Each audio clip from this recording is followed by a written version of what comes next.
the tide that remembers blood.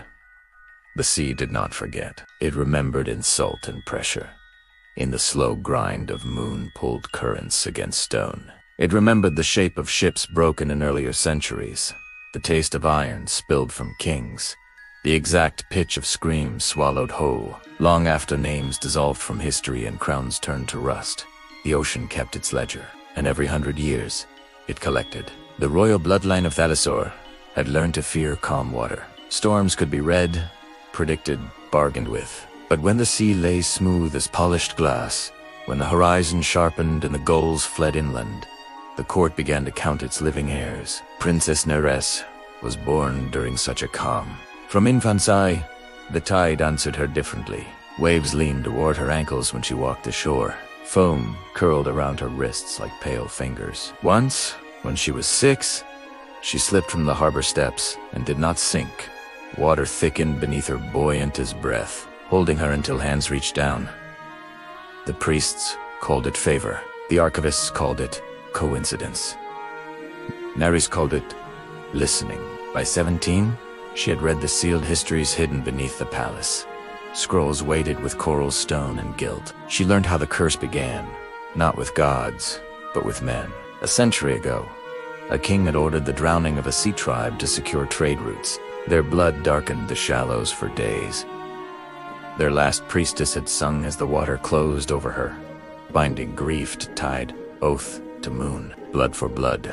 The sea had promised line for line. Each century since, the ocean rose, not as a wave, but as a patient, unstoppable swell. Palaces flooded. Harbors vanished. Every living royal drowned unless spared by chance or distance. The sea did not care for innocence. It remembered the lineage. The court planned Neres's marriage carefully. Foreign blood, they said, might dilute the curse. They kept her inland during the year of reckoning, guarded by stone walls and prayers that smelled of fear. But the sea had already chosen her. On the night, the tide began to rise. Neres felt it before the bells rang.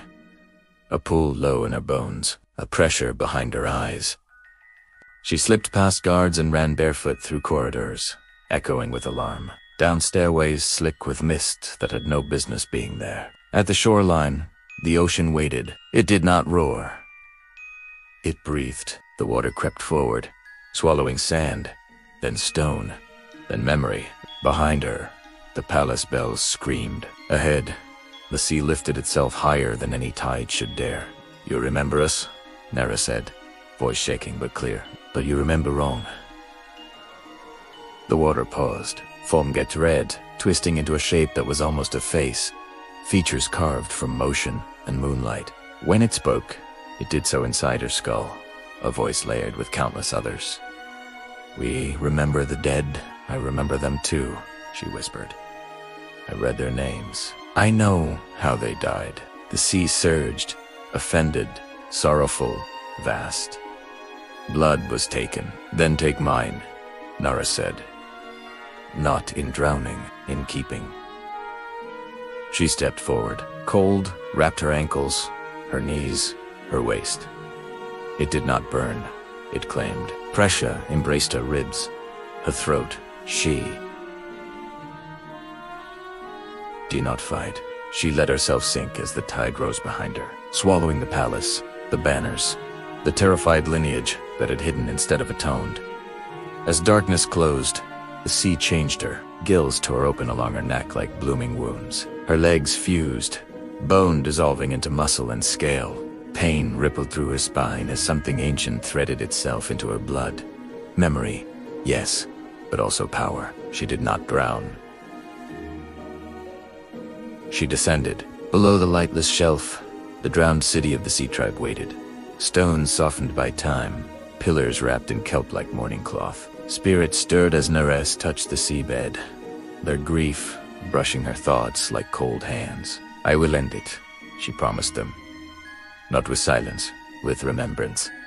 When she rose again, she was no longer fully human. The tide receded behind her, sparing the surviving royals who knelt in flooded halls, weeping in confusion. The century mark passed without full annihilation. The curse faltered. From that day on, sailors spoke of a figure seen at twilight, skin scaled with moonsilver, eyes dark as trenches, hair flowing like ink through water.